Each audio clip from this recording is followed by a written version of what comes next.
Oh, Yes. okay. So there were grapevines on the farm. They had up where the cemetery is. If you look to the right out to the woods, that was where they had the orchard. And that was where the garden was for a long time. But that was where all the trees that bore fruit were. And they would pick them. We made damson preserves and strawberry and peach. And Aunt Margaret and Grandma they would make jelly, which I never have made. And you had to hang up this cheesecloth sock and let that hang over a bucket while the juice would flow out of the grapes.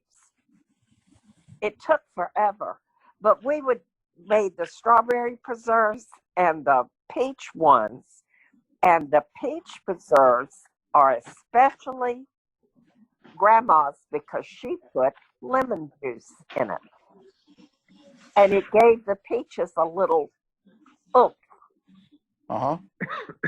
But we would make preserves, and it would take. We usually would do it. It would take up until like 11 o'clock at night because you'd work all day because you didn't want the fruit to go bad.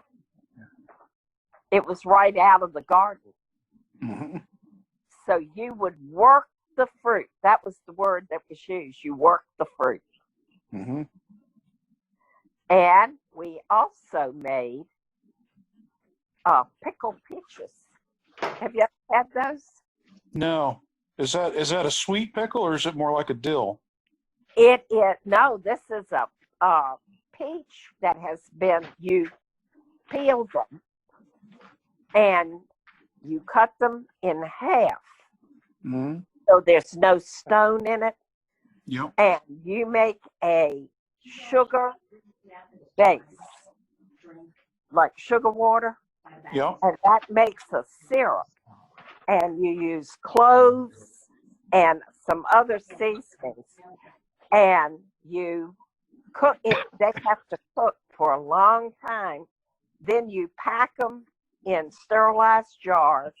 And then you pour the juice over them. You want the cloves in there, the whole cloves, and then you water bath them and seal them up. And pickled peaches were absolutely the best. They were a little tart, but they were so good. And that was the real treat. You only served those like Thanksgiving or Christmas because it took so long to make them. You kept them for real special occasions. Mm-hmm. And one time, Robert he adored them. And he asked, I made them for him every year. And something happened. Murphy wasn't able to work with me to do it. And he helped me. We went and bought the peaches and came back all day long it took. And when we got done that night, he said, I really appreciate this, and you don't ever have to do this again.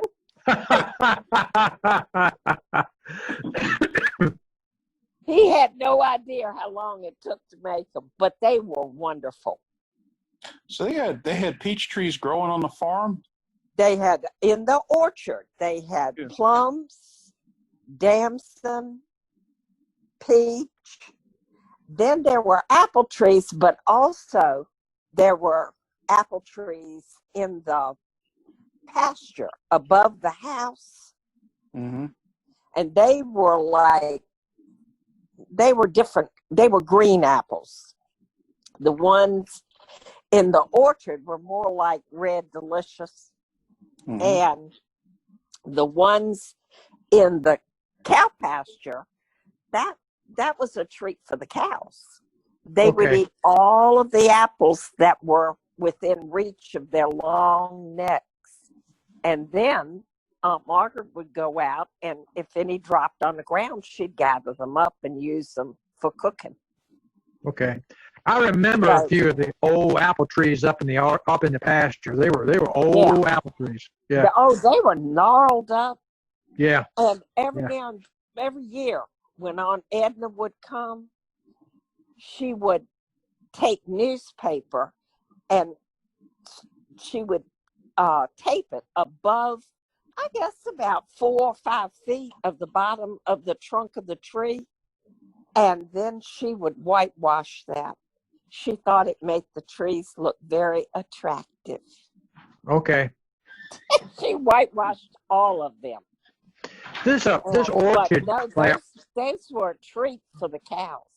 Claire, the orchard. Now, this is on the side of going up the lane. This is on the right-hand side. On the right-hand side, almost all the way to the woods that you see. When I was growing up, that was tobacco growing out there. Yeah. Uncle Otha moved the garden and enlarged it greatly. Yeah. Over to between the Mitchell store and the barn, the big barn that was right across from the cemetery. Okay. That tobacco barn. And that was then, the shop barn was right there, the smaller one. And Uncle Otha would sell vegetables after he had his heart attack. He would make money selling vegetables up there. I didn't realize that. Okay. Yeah. He got bored. He hated, he couldn't do as much as, and he stopped raising tobacco because tobacco was not worth anything. You didn't make any money. And he started raising cattle because he got more money. Yeah. And so he would have these beautiful gardens and never planted anything but Silver Queen corn. Yep. And the green beans were the ones that your grandma always planted up the clothesline. She would have string. And they were these special green beans that he planted. They had a great flavor, and they were very tenderettes, they were called. And he would raise those. But he would go up, and he had his truck, and he put the vegetables on the truck. And the kids would go up there with him, Carl and Ann, and help him sell. Okay. How about that? He couldn't stand to be idle. It drove him nuts. Yeah. It was not his thing. I remember him bringing in the vegetables, and Lizzie and Aunt Margaret and everybody working those vegetables up. And they were the mainstay of summer meals, especially lunch. And your daddy could eat his weight in boiled corn. Yeah.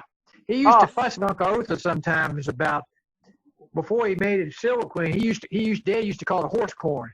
Yeah, he didn't like that was hard corn. He didn't like that too much, but the Silver Queen was okay. Yeah. But see, we went to the garden every day. Yeah. We would go, and you didn't pick the same parts every day. Yeah. But now, when Mom and them were growing up, all of them, when they got home from school, they went and they hoed tobacco. They suckered tobacco because they didn't have the tractors that were up high. Yeah. And they had to, in the top of the tobacco, if you didn't sucker them, take that centerpiece out, they would bloom and your tobacco would not grow. It wouldn't get tall and the leaves would not get broad. Okay. And so you had to keep all of those suckers, and that meant every row, somebody went the whole row and hand picked those suckers off until the tobacco got as big as they wanted it to. I remember Uncle Otha used to be known as the expert in the area of running the tobacco, running the cure. Oh yeah. He knew how to regulate the temperatures and everything, and people sought him out to do Oh, that for he them. would go around and help people. Yeah, I would ride at night. It would be dark, and he would yeah, let me ride with him. He never yeah. let me spend the night at the barn. He wouldn't let me Right, do that. right. But now Daddy did. My daddy loved to spend the night at the barn. Daddy And used to talk about them telling stories. They'd let him come, and he would just sit and listen as the men would tell stories all through the night as they fired a barn. yep, and you couldn't leave them. They would, when they actually flu cured tobacco, Yeah, which yeah, was a whole tree. The trunk, there was no green on it, the whole tree, and it would be sticking way out of the barn. And the part that was burning would be as it went into the barn, and they would just push it up all okay, night. okay. And that, but Uncle Otha really knew exactly where to keep the temperature. And inside the barn were these huge metal thermometers. They had a metal back and a regular thermometer. And all night long, Uncle Otha would go in and take a flashlight and shine it to make sure the temperature was where Yep, it should be. yep, And the big barn was where we primed tobacco. That's where it got brought to and was tied onto the sticks. right. And then you could load it right into that barn. But if you had to take it to the middle barn, Yep, which was right across from where the first garden I remember was, then it had to be loaded on a flat trailer very carefully so you didn't bruise it. right. And then they would take it and load it. I never was allowed. I could hand the sticks in, but I was never allowed because they would stand on those wooden rounds. It was Yeah. trees, and Oh, they would stand up there. it was acrobatic almost getting that Yeah, it barn was. loaded up with stuff. Yeah. It was, but I got $1 a day. I was rich. I made $1 a day, and I also it was an education because I worked side by side with the family that at one point was the Wade family. They were sharecroppers, Right. but then Uncle Otha gave them, it was an acre or two around the house they lived in, and Yeah. they fixed that house up because it was theirs then, but they worked with Uncle Otha to help him. When you prime tobacco, it was called saving it. You save tobacco. And they worked with him. They had about 8 children, and we worked side by side. And their oldest daughter, Rebecca, went to Howard University. First ever in Imagine that. anybody's Wow. family that they knew. And she graduated from Howard, but we worked right side by side. And I Wow. learned a lesson, even though there were a lot of separations still. But I learned a lesson that they were no different than me because they did the same job I did. Yep. Yep. And nobody told me that. It just became a part of Yeah. expecting Yeah. that now. And not to say Uncle Otha could irk you. Aunt Margaret get irked with him because he still had some real prejudices. But he respected the Wade family. Yeah. And I so, remember you mentioned the shop barn across the road from the house. I remember the story when Uncle Otis used to keep a 5-gallon can of gas up there for his tractor, yeah, and it just saved him coming back down the hill. And it was found out, and he would go up there sometimes and find that that can't empty. Yep. So evidently it got emptied 2 or 3 times, and finally what he did, he filled it up with a gallon of gas and 4 gallons of water, and put it in the barn. And next day or so he went up, and the people who had been rifling it, that car was in the dirt road coming up the hill, and it stopped. Start. Yeah, he would start. And Uncle Otha went and asked him, "How's it going? What's going on?" "Well, Mr. Otha, it just won't run." Yeah. And Yep. he told that story. I think Daddy told his story on him, and he said after that he never worried about the gas again. It was left alone. Uncle Otha was such a consummate farmer, and he also was a real good student of people. Yeah. And he was you could always tell when he was on a bender because he was totally different. Yeah. I remember he used to not be himself. He used to always, when Larry and I would come up there, he always would put in an order for real firecrackers, not little bitty. Oh yeah, real deal. Cherry bombs and silver kegs. Yeah. So we would always look forward to that. Daddy would give us enough latitude to play with them, but the real big stuff, he was always around, and we would blow up the tops of French posts and everything. But anyway, one summer, Uncle Otha told Larry, "Come on with me, we're going for a ride." And so we hopped, that was all it took. We'd hopped in the back of that green Plymouth he used to drive around. Yeah. I was sitting up in the front seat, and Larry was in the back seat. And Uncle Otha reached over and said, "Here, let's go do something with these."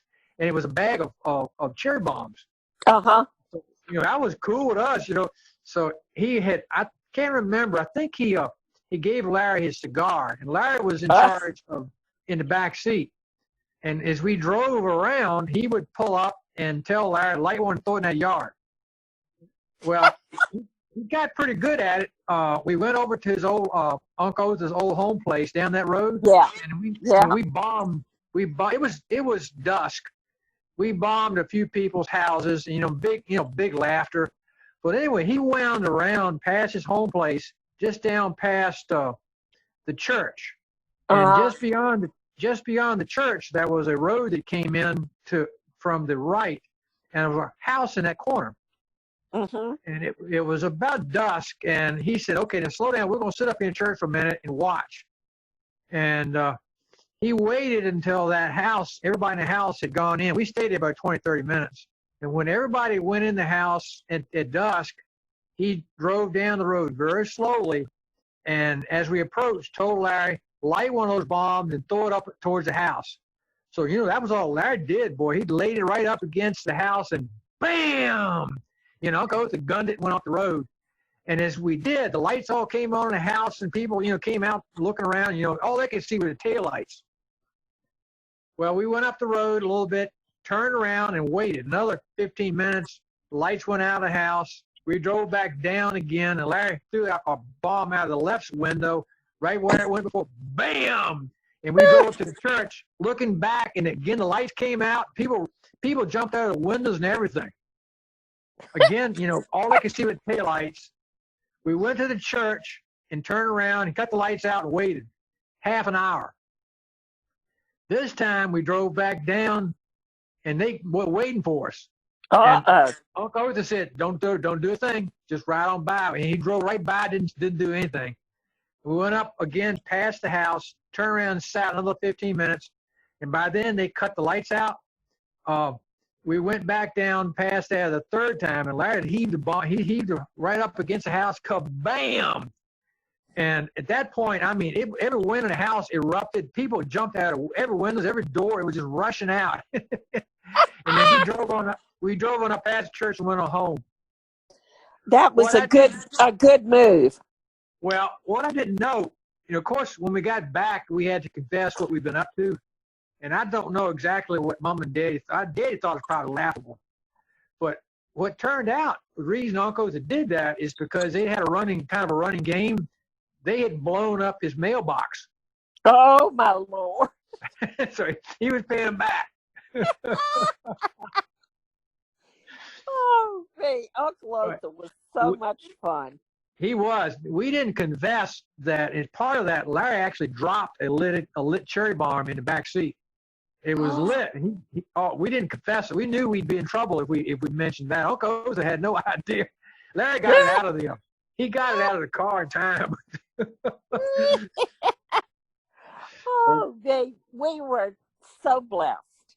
Yeah. Ann Yeah. said something the other day. She said, Mama, how did y'all let that farm go? And I said, Ann, none of us would have a clue how to keep that farm. No, we couldn't have. Not without Aunt Margaret and Uncle Otha.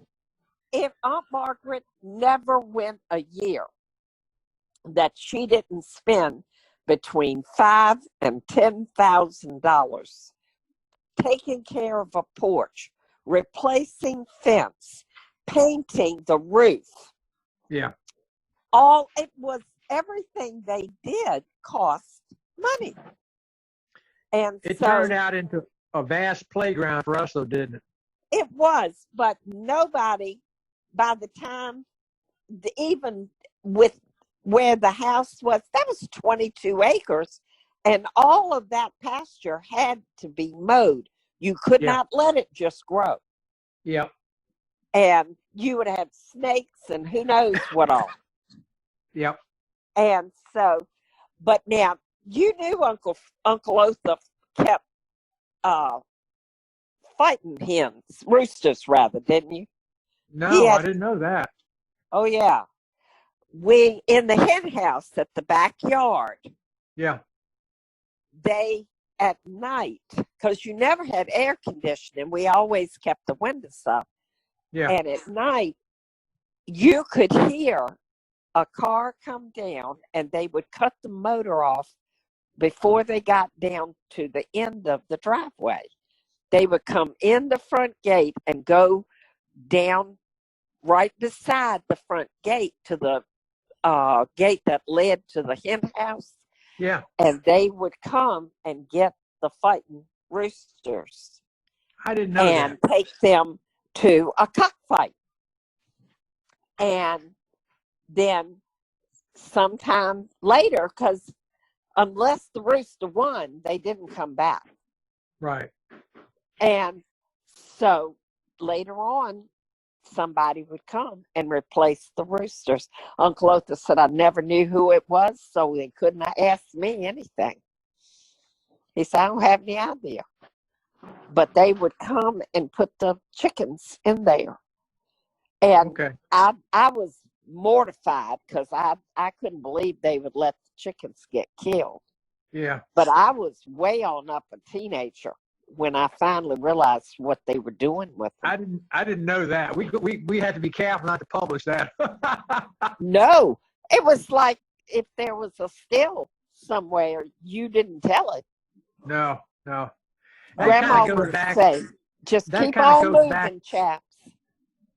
But that kind of goes back to some of the stories of that farm. It was bootlegging all over the place up there. Well, Grandma would take Buster and Walter William walking, and they came on a still more than once. And your daddy said, Grandma said, come on, chaps, we're just walking. We haven't seen a thing. I know. And the rest of that story was, the second part of the story was apparently that still got raided within a few days. And Grandma Tyree was terrified that the bootleggers will blame her. Yeah, and see that, you remember Uncle Otha got caught taking mash and sugar. No, I didn't know that. I did not know that. All right. You know the guy that Aunt Margaret married, Stuart? Right. Yes. Stuart's father got rich owning a general store out in the country by selling the stuff that bootleggers used. Okay. And Uncle Otha, see, that was Uncle Otha's uncle. And he would work at the store. I didn't know that. Uncle Otha used to deliver the stuff. He loaded it up and he Yep. took it. See, that was not all that far from Ferrum, and that's where most of the liquor was made. That was the biggest area of it. And Uncle Otha took it to the still. And when he got there, he was supposed to unload it and then leave and never see who it was that had the still. They would leave the money on a rock or something, wouldn't they? When he got there, the revenuers were waiting. Oh, okay. And they would not let Uncle Otha leave because they were afraid he would alert who it was. And he said, I kept telling him I didn't know who it was, but he had to stay there all night. Wow. And when the people came the next day, the revenues arrested them and busted up the still. But Uncle Otha had to stay there overnight. And wow, I didn't know that. Aunt Margaret loved it because, you know, Stewart's family, they had a lot of money because their daddy had made all this money. Yeah. And they were very prim and proper by then. The days of selling bootleg stuff was gone. Right. And something was said around the kitchen table. And something was said about the fact that, you know, how profitable it was to have this general store out in the country. And Aunt Margaret said, well, yeah, when you sold the bootleg stuff, Stewart nearly crapped his pants because they were all high society now. Yeah, yeah. And they got their money by all those little country stores. I used to wonder how in the world they had all those. All of them made their money selling jars, mash, sugar, corn to make moonshine.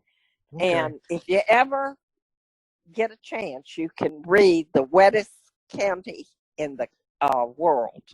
Yep. It was deadly business. The last time I took Uncle Otha out for a ride, I was working in Covington, and I had to be down in Wirtz for something. And I went by to see him. And we talked for a few minutes. He said, you got time for a ride? I said, well, sure. And so we rode past the store, went over toward Snow Creek direction, and turned right off of the road back down a county road. It went several miles, and he said, turn left off the road, go back up. And so he drove me back to where there had been a peach brandy still running. It had been dismantled. In fact, it'd been smashed up. So he showed me where it was, and so we turned around and came back out. And just before we got onto the road, he said, stop right here and go over there by that tree, that fence post, and tell me what you find. So I walked over there, and there was a mason jar sitting there with what I thought was water. He said, bring it over here. It was water. It was moonshine. It was real big. It was real stuff. So Aunt Margaret kept moonshine, a pint jar. Well, I took that in the refrigerator. I took that jar home with me. It stayed at my house for a while. But it was straight corn liquor. And Uncle Otha said they kept it there so they could take a snort before they took off to deliver their goods. Yeah.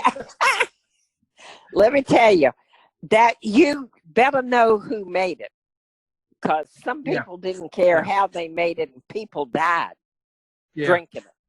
Yeah. But if you knew who made it and it was made well, and safely, but Aunt Margaret, they kept a little pint jar. They used to call it for medicinal purposes. Right. That meant you put a little honey in it and lemon juice, and it would pass for cough syrup. Now, it did not cure your cough, but it put you out. Okay. That was the whole idea. You didn't cough anymore because you were asleep. And that was medicinal purposes. But now, Grandpa made alcohol up until Prohibition. You could make it at home legally up until Prohibition. I didn't know that. But after Prohibition, you could not make it at home, and because of the stills that came up during Prohibition. Okay. All right. And all the politicians bought and paid for. Bought and paid for. There were no honest politicians. They all, sheriff, Commonwealth's attorney, you name it. It's all in that book. And Yeah. I knew some of the names. I knew who they were. Wow. They were older than I was, but they were still in politics when I was going up the country. And if it wasn't them, it was their children, their sons, and so forth. But if you were Commissioner of Revenue, pretty good chance your son would be it after you gave it up. Grandpa was Commissioner of Revenue. Uncle Henry took the job when Uncle Henry was elected. When Grandpa. I didn't realize. Okay. And a lot of sheriffs, those kinds of jobs, they very often, there would be 2 or 3 sheriffs with the same last name in a row because people knew who they were. And in a lot of instances, things like moonshine and all, they were willing to turn their head. Right. But see, revenuers were not local officials. They were federal officials. They were big time. Right. And thank goodness most of that was long gone before I came along. Like you said, every now and then they still bust the steals. They still go around and do it. Yeah. But you don't hear about it. Mama hated it. She was so embarrassed because it was called the moonshine capital of the world. And Mama was so embarrassed. She said, there's a lot more about Franklin County than that.